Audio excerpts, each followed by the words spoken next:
Hi guys, welcome to another tip of the week with HelpingHans. This week we're going to be talking about commanders. Why do you choose commanders, when to use commanders, and what commanders you should have in your loadout. We will also be talking about the risk of choosing commanders too early. Now let's go on to the Ostheer to start things off. So here we have the commander loadout screen. But before we get into it, I want to talk about the 4 types of commanders that you will probably want in your loadout. These being the combat commander, the mid-game commander, the end-game commander for late game, and a specialized commander. Okay, so let's start with the combat commander. For Ostheer, for me personally, I like to have the mobile defense doctrine. Why? Because this is a commander that allows me to skip tier 3. Let's say I've been struggling in a certain game and I haven't been able to control my fuel quite well. This is a commander that allows me to skip the teching requirements and all that fuel investment to tech to tier 3, then build tier 3, as well as the time taken for Panzer IVs and Stugs to build, so that I can immediately have these units on the field and they could be immediately having an impact on the game. Okay, now we'll talk about the mid-game commanders. So for me, Mechanized Assault Doctrine is one of my favourite Ostheer commanders for the mid-game. Why? Because again, you can skip that tier 3 requirement, and Stugs, although they don't have much anti-tank capabilities, they are very good against killing infantry. So if you're comfortable and you have enough AT in terms of packs and maybe a Panzer Grenadier with Shreks that deal with any armour that might be on the field, the Stug is a great unit to thin out enemy squads and start the bleed on them. It also is a good commander to transition into the late game as well, because you can then call on the Tiger tank. And this also allows you to skip the technical requirements of both tier 3 and tier 4. So all that fuel that you've invested can go into like double Stuggies and then into a Tiger tank. Or if you're low on fuel, maybe only one Stuggy and then into a Tiger tank. But again, it's not always the best idea to choose a Tiger tank. You've got to always be thinking, what does my opponent have on the field? If my opponent has Su-85s or Jacksons, probably the Tiger isn't the best unit to call in, the guy for the job, right? Because he'll get sniped from range, and Tiger has poor range and poor maneuverability. Always think about your tech decisions before you choose them. It might be, again, worthwhile to take up to tier 4 and get yourself maybe a Panther instead than a Tiger, because at least the Panther is mobile, can chase down these Su-85s and flank them quite well, whereas a Tiger just can't. Next, the endgame commander. So let's say you've been doing really well for the majority of the game. You don't feel like you need to go to a commander to bring you back into the game. You feel like you're doing very well with the units you have on the field. This is when you would save your commander selection for that last late game commander pick that you have in your loadout. Something that has the final punch that will finish your opponent off. Something like the Tiger Ace would be considered a late game commander, or the Elephant commander, the Jaegerarmer doctrine. Finally, we'll talk about specialized commanders. Now, specialized commanders are commanders that you pick right at the start of the game because you have a specific strategy in mind, or the commander that you'd go to in order to counter a specific thing that your opponent has done. For instance, let's talk about Ostrupen. Ostrupen is a specific commander doctrine that you would want to go straight away into the game, because the Ostrupen squads come out straight away at the beginning of the game. You can call them on as immediately as the game starts, and they're going to have the most impact that early on in the game. If you choose this commander in the late game or the mid game, it's not going to have that much of a punch to it, right? Or for instance, another commander I like to have in sometimes my is the Spearhead doctrine with the Mortar Half Track. Now this is a commander that I would consider a specialized commander, because the Mortar Half Track is mobile and it can drop the incendiary rounds to counter Sim City players, because the incendiary rounds come in and they do a lot of damage to emplacements and they stop people repairing. So commanders like those I would consider specialized commanders. However, if you do choose like a commander, for instance, like the Ostrupen doctrine straight away, and this is the risk of choosing commanders too early, you are locked in straight away into a certain build. Your strategy can therefore, you can change your strategy, with teching within the game, but going in for this commander straight away, you can't then obviously pick another commander to come, to bring you back into the game, as it were, right? So if you pick Ostrupen, then you're like, right, you're stuck with this, and you have to make it work. You can't then go like, oh, I want a Puma now. You've stuck with the Ostrupen, right? So that's the risk. If you choose a commander straight from the off, you don't have much flexibility when it comes to the mid and later game, and also your opponent will immediately see what commander you've picked, especially if you're on a Strupen, and then feel like they can then counter that commander by then probably going for they can go for maybe T70s or ACs, because they don't have to worry about a Puma. That the first type of armor that they will see is either a 222. They won't see any Stuggies or any Pumas like that, because they know that you've got a Strupen, because they can see your Strupen squad, right? So that's the risk. Be careful when you have decided to choose a commander, because as soon as someone can see it, they know, then they can then figure out how to counter it and alter their strategy to better suit them and defeat you. So what commanders are risky or just generally poor? So any artillery commander, or any commander that has like the Pack 43, when we talk about Ostheer, I would say is a very risky commander. Not necessarily poor, but risky. You'd probably only want to choose these commanders if you know what your opponent's commander is, because if you choose something that has a static emplacement, it can then be immediately one-shotted through a off-map artillery barrage. If you know your commanders and you recognize that your opponent has chosen a commander without an ability to drop artillery, that is when you probably would like to select maybe the commander with a Pack 43 or the LEF8 commander with the LEF8 in. So poor commanders would probably be commanders that don't really have much oomph to them, and by that I mean much effectiveness. So for instance, the Luftwaffe supply commander, he doesn't have, you've got no infantry call-ins, no tank call-ins, and it's just planes that come in and they can be shot down. So Luftwaffe supply doctrine ain't all that. Another commander that I'm not particularly a fan of is the German infantry commander. You only get the artillery field officer, a couple of buffs to infantry, and two artillery abilities that are together. You can only really use one of those artillery abilities at once, because you can't only afford for one of them. So you do have a bit of variety in terms of off-map artillery, but you only ever need one. So having two abilities for the same purpose is kind of pointless. So that gives you an idea of what some poor commanders are, and you probably wouldn't want to choose them. Also, let's talk about commanders that would be useful for 2v2 play.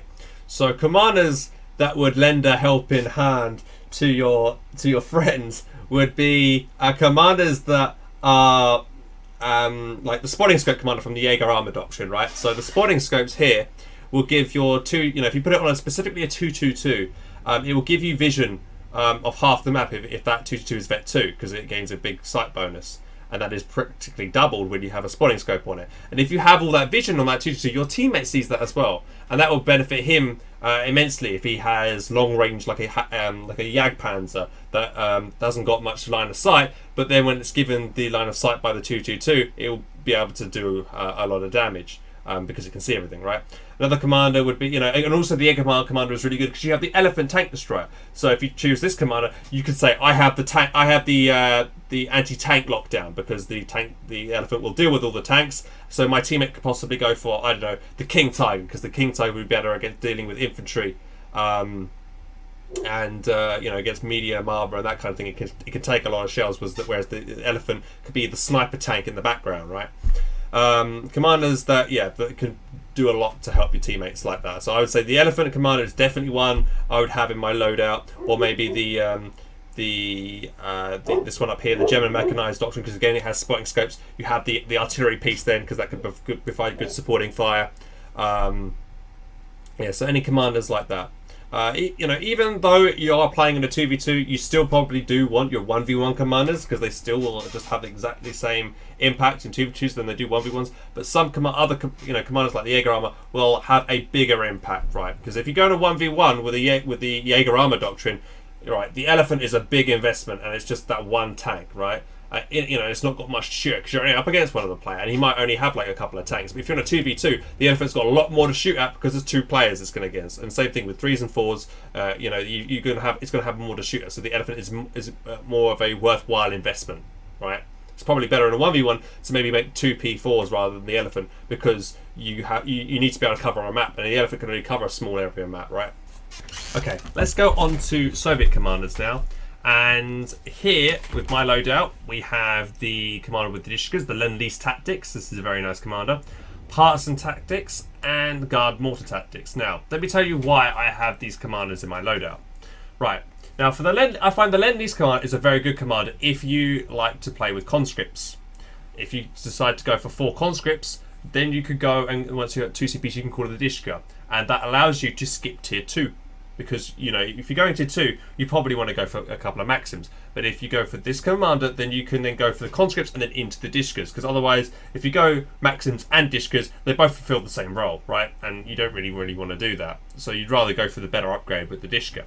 Also, this commander allows you to skip possibly tier 4 tech, because you can then call on M4C Shermans. You know, it's not a bad strategy to make a habit of spamming M4C Shermans if you're good with your micro, and you could, you know, and flank enemy tech. Even if you're up against King Tigers, as long as you flank your enemy and you get and get the rear armor hits, then the M4C Shermans would still be a good unit to call in. And it's a very nice commander, because if you go conscripts, you have the conscript repair kit as well. So here you have the conscripts that can repair all your M4C Shermans, and you know, that would be a good strategy to go for, like the conscript spam, the Lend-Lease tactics. Now for partisan commanders, for the partisan one, now this is a commander which is quite nice if you're lacking in AT. This is kind of your go-to unit if you are needing to deal with like a fast P2 or a 2-2 that's chasing you down. You know, if you go at anti-tank grenades, and then you call in the partisan tank hunters, you pop them in a building right next to a P2, you can pretty much guarantee the kill on it. You jump out, you lob the anti-tank grenade onto the P2, you jump back in, and your Shrek can just keep firing at the P2, and it won't be able to get away because it's too slow. And you'll definitely be able to get two Shreks off to finish it off. So that's a good commander, and also it's a good commander to go against snipers. If you're up against an Ostheer player who likes to use snipers, call in the partisan troops, have them in camouflage, and then keep them close to to cover so that they are camouflaged, and then launch a surprise attack on the enemy sniper on top of him, and then you probably might be able to get a kill on him. The good thing with these partisans is that you can call them on anywhere on the map in order to do this, so you can launch some really nice surprise attacks. Also has the radio intercept. It allows you to basically know what your opponent has called in at any one time. Though this is a commander I wouldn't select right from the off, because I would want to know what my opponents have. So if I know my opponent has gone snipers, or my opponent might have a P2, I would then wait to choose this commander when I see those units, not straight away, because this is quite a big investment to go to this commander, because as you can see, it has no late game big tanks. It has no IS-2s or ISU 152 or the KV-8, so you want to make sure that you get your worthwhile investment when you choose this commander. I would advise against choosing this commander straight from the off. Use it when you know that you can possibly guarantee a kill on your opponent, and that will probably lead you to winning the game. Because if you kill the enemy sniper or you kill the enemy's P2, that's pretty much 80% certainty that you've won the game. The opponent can still come back, but that's a big loss. It's a huge loss, and if you can capitalize on that, you've pretty much won the game. So this is you choose the partisan tactics to get the kill, basically on a light vehicle or maybe a sniper. Now, guard mortar coordination tactics is a very nice commander, because you can, T-34-85s are very handy. Guards, again, if you're skipping tier 2 so you don't have the Ziz guns, guards are not bad to be able to deal with light armor. The 120mm mortar team as well is always handy to have around. Again, if you're skipping 2-2, you don't have the mortar there to build, so you can just call on the 120mm mortar squad to deal with it. So this is a nice commander if you're going for tier 1, perhaps. You want to go for snipers or maybe conscript spam as well, again. So if you're skipping tier 2, maybe you want to go for guard mortar coordination tactics. But still, again, at the end of the day, you don't, even if you choose this commander, you might not want to skip to tier 2, because it's always handy to have a Ziz gun. You will always need maybe a pack, you're a solid AT gun, maybe in the later game. You can't just rely on guards and T-34s or NSU-85. It's nice to have a variety of units in coordination with each other. So definitely choose that. The marked vehicle target as well is great. Has a great ability to lock onto an enemy, big enemy tank like a King Tiger or just a standard Tiger, and then you move in with your T-34s to finish it off or flank it. And when the guards can button it as well to stop it from moving for a short time. So it allows you to buy yourself enough time to get in and flank it. So I think these 3 commanders would be very nice for your loadout. I'd also say that the shock rifle frontline tactic is also a very nice commander that I sometimes have my loadout, because if you're going, shock troops are great heavy elite infantry that can mess up close at close range lots of enemy units. The incendiary artillery is amazing for dealing with enemy support positions, forcing them to displace. Again, you have the IS-2, which I'm not a huge fan of, but the IS-2 is a heavy tank. It can still, it's good against other enemy vehicles. KV-8 is also a very nice tank to burn enemy infantry. So this is very heavy, a very heavy commander for dealing with like a heavy, against enemy infantry style play. Again, the IS-2 is also quite useful for, like I say, killing enemy tanks. So yeah, definitely shock rifle frontline tactic is a commander you will probably want in your loadout. I see a lot late people like the Soviet Industry Tactics commander. Now this is a very good 2v2 commander in my opinion, because you have the repair stations and you can put them down for your teammates, dot them around the map, so it's very useful. Again, the KV-8 great for anti-infantry, and the KV-2 not a massive fan of it myself, but it is a heavy tank in it, and if it does penetrate, it does do a lot of damage. So I would be cautious picking this commander if you're just going for think KV-2 is godlike. Don't think it is. It's not that great, but it is a good tank. But you can't use it on its own. Always use it with some support. However, this commander does not have any really early game.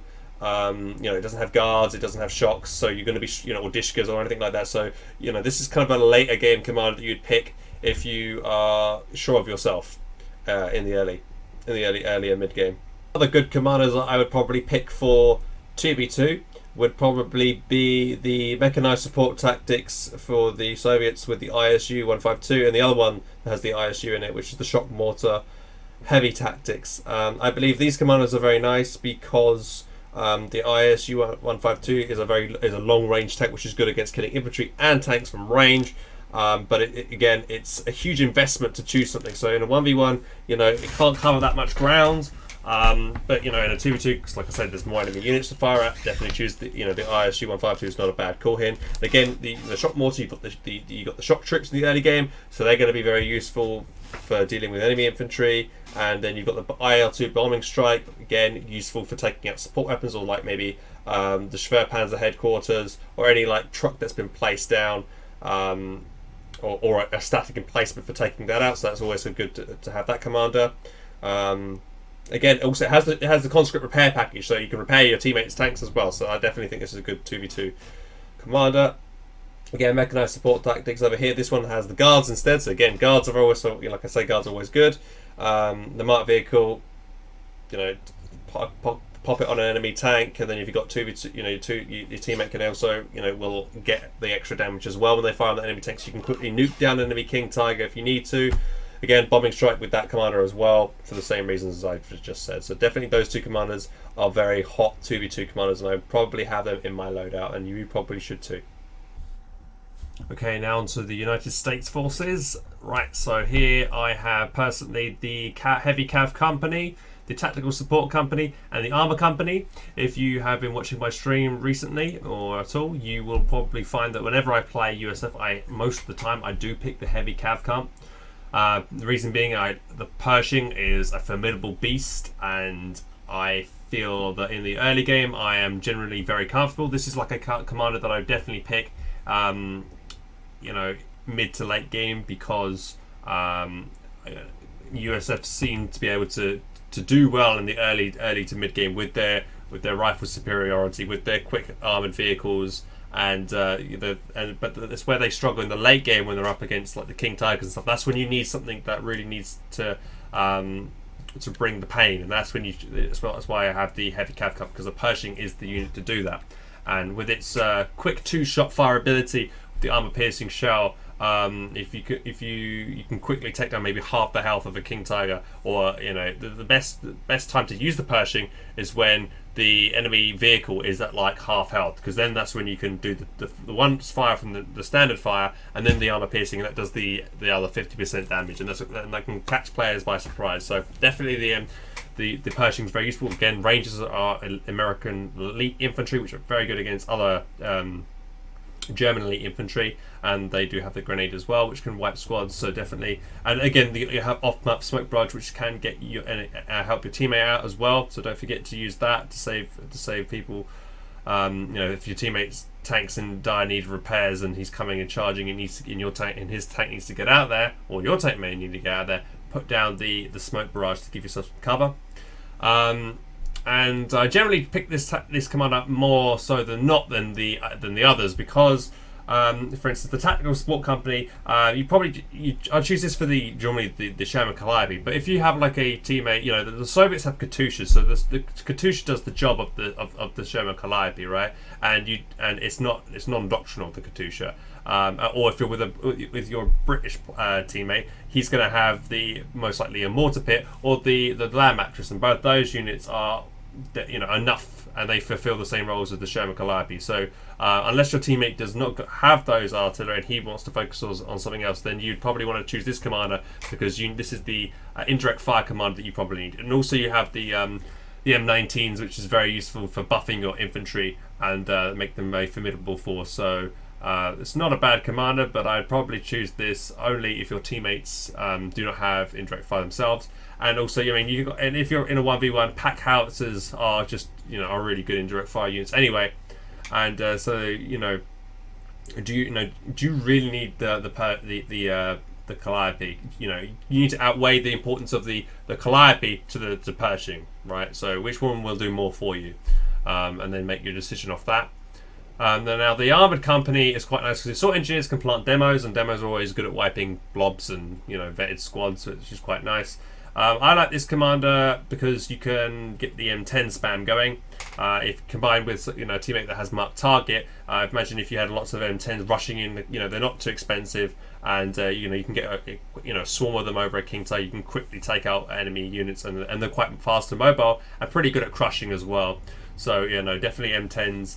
This is a nice commander if you're feeling adventurous, I would say. If you're feeling confident you can pull this off, then yeah. But I would normally pick the heavy cav company. Okay, so now let's move on to the British forces. So the British forces, I currently have the Mobile Assault Regiment. Now most times you will see me pick this pretty much 9 times out of 10, because it is just a perfect commander. You don't really need to choose the other commands, because this does everything for you. The flamethrowers on your engineers just gives them the ability to get rid of units in houses. The infiltration commandos, like partisans, they're great against killing enemy snipers. They're really good at their gamma bomb is almost pretty much guaranteed to wipe squads if they're clumped up. So even in green cover. So they're great for taking out those support missile snipers. Again, land mattress is the gem in that commander. Just absolutely wrecks enemy support positions and blobs. And the field repairs, this is a very good command if you're going to go with Cromwells, because you get a lot of Cromwells out. You can pop the vehicle crew repairs. You can have your Cromwells immediately repaired. And this is the the commander I used to win ESL with. Because I was able to quickly repair all my Cromwells and get back in there against Loveness's Stokes before he had time to repair. And the land mattress was the unit dealing all the damage towards infantry, and the commanders were wiping squads as well. So this is a very nice commander all round. Now, this commander over here, the Advanced Emplacement Regiment Commander, the Sim City Commander as I like to call him. This is if you're going to go in placements, this is the commander you want, obviously. The counter battery ability is godlike. Really, people underestimate its ability. It's really good for dealing with, because the people try to go Stukas against your Sim City commanders, and a lot of people forget to reverse their Stukas and their artillery units from after firing. And if you pop on the counter barrage on your tier 2 and your tier 3 building back home, that means the 25 pounders back home will then begin to launch a counter battery immediately as they see the enemy artillery pieces firing, and if the people don't remove them, they're going to lose them. So it's a very nice ability to counter people trying to counter your Sim City pretty much. And again, you get all of these buffs. Improved fortifications are great to you buy them on your placements to give them that extra health. Advanced assembly, it's a good idea to put these assemblies down near to your emplacements, so that the engineers from these advanced assemblies can then repair your buildings for you, and they'll also repair your armor and teammates' armor as well, which is great. Again, the precision barrage is good for taking out like battle group headquarters, Fairpanzer, anything that's a static emplacement from the axis is good to do that as well. And it allows you to also repair with your Tommy squads as well for the first ability, the defensive operations. Vanguard is the other commander that I have selected, and this is a commander that I used to use a lot when Brits first came out, because the strafing support from the two Hawker Typhoons was great to use when you were assaulting an enemy position, or if you needed to drop it down to defend yourself if an enemy was attacking. Crocodile is one of the best tanks in the game, amazing at still burning enemy units. It has a main gun as well, so it can take out medium armor as well. The weakness is it's slow, but it does have a lot of armor, and it drops flares as well when you enter the field with that, so you can see the enemy position. Again, vehicle crew repairs, as previously said, they're very useful. Forward logistics support guy that acts as a forward HQ. So if you don't, this is a commander you might want to pick if you don't want to build the forward assembly, and this basically replaces it, and it's automatically a forward retreat point, I believe. So you don't have to upgrade.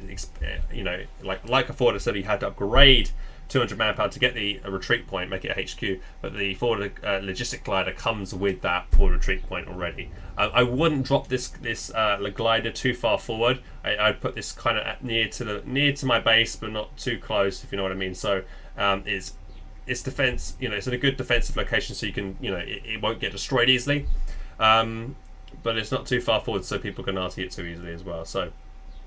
And you can build standard commanders out of that, and as we say, commanders are great for taking out enemy snipers and support weapons, and on camo. Also, I forgot about the land mattress that I really quickly want to jump back to. The infiltration commanders and the land mattresses work really well together, because the land mattress churns up all the ground, right?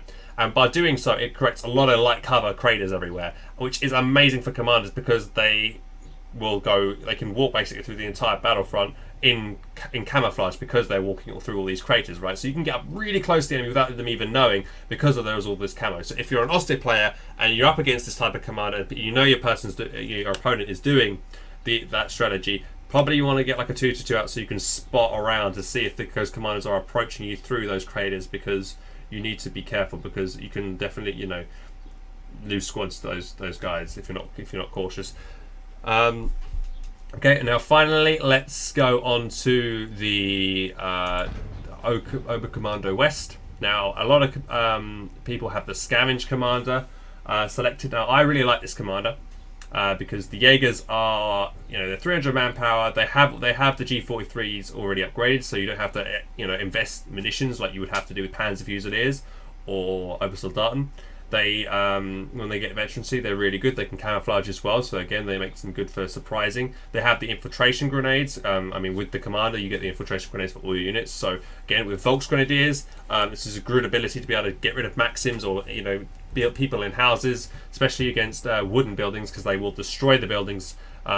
Pretty about 9 times out of 10, buildings will collapse if it's infiltration grenades that are if buildings are wooden and infiltration grenades are thrown on them, they will collapse. So again, and you also have the Ostwind call-in, which is very nice. So say if you don't want to go for a P2, but you have the Ostwind, so you go for Puma then into an Ostwind, you could do.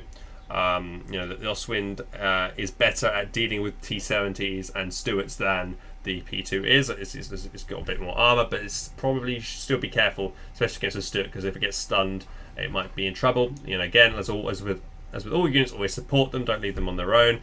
The Ostwind can also take out planes quite effectively. The Howitzer Barrage, again, if you're up against a SimCity player, drop that on emplacements and stuff.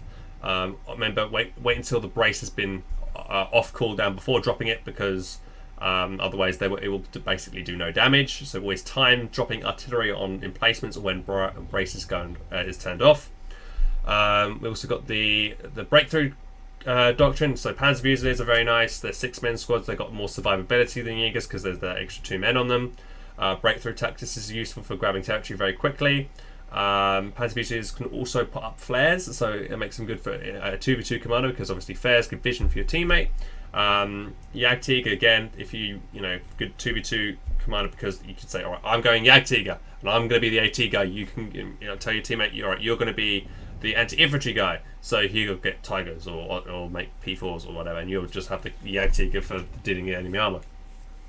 Also, we have Luftwaffe ground forces, so you have the MG34. So if you feel like you're up against lots of blobs and lots of enemy infantry conscript spam, this might be the commander you want to go, because the MG34 is very good against dealing with those kinds of strategies. False Amigas, they'll be good for dealing with snipers, drop them in behind enemy lines and surprise your enemy. They can take down snipers fairly quickly because with their FG-43s.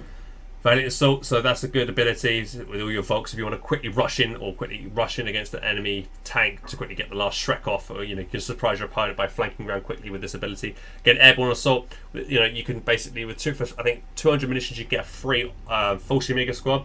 I see a lot of people doing this ability, dropping it in too far forward and losing the False Amiga squad on retreat. Be careful with the, by using this ability, like I say, you get a free squad. You don't want to lose the squad as soon as you got it, right? So try and make sure that when you do this ability, you can follow up with something, so therefore you can support that squad that's moved in, or give it, buy it some time so it can retreat back, or it can do its job without being harassed. So yeah, be careful with that ability. Also, another command a lot of people like to use is this Special Operations Doctrine. So this is a nice commander if you're skipping tier 4, your flat truck, because you can just go straight. You can go for an off-map Panther, so you don't have to build it from your truck. So that's nice. You can go for maybe a P2 to Panther build like that. STGs on Obers are good, but then you have to build the truck, so that you got to weigh up what are you trying to do with that. It's always a good idea to put down the truck anyway, to lock down the side and for the flak to shoot down planes.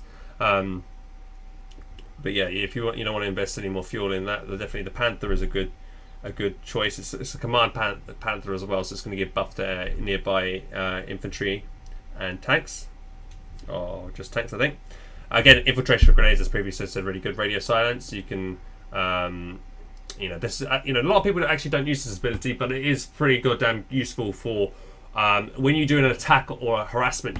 Activating that ability is quite useful, because then if your opponent isn't looking at their minimap, they won't be able to see you, because this hides your dots, your units on their map, so you can utilize this ability quite well. Again, and also artillery fire is good. You drop them in, and then your teammate might have an off-map artillery barrage. You drop these artillery flares on where you might think an enemy, maybe B4 is, or their ML howitzer, or any like emplacements in SimCity. Drop that in, and then your teammate can follow up with a barrage. It's a good 2v2 ability.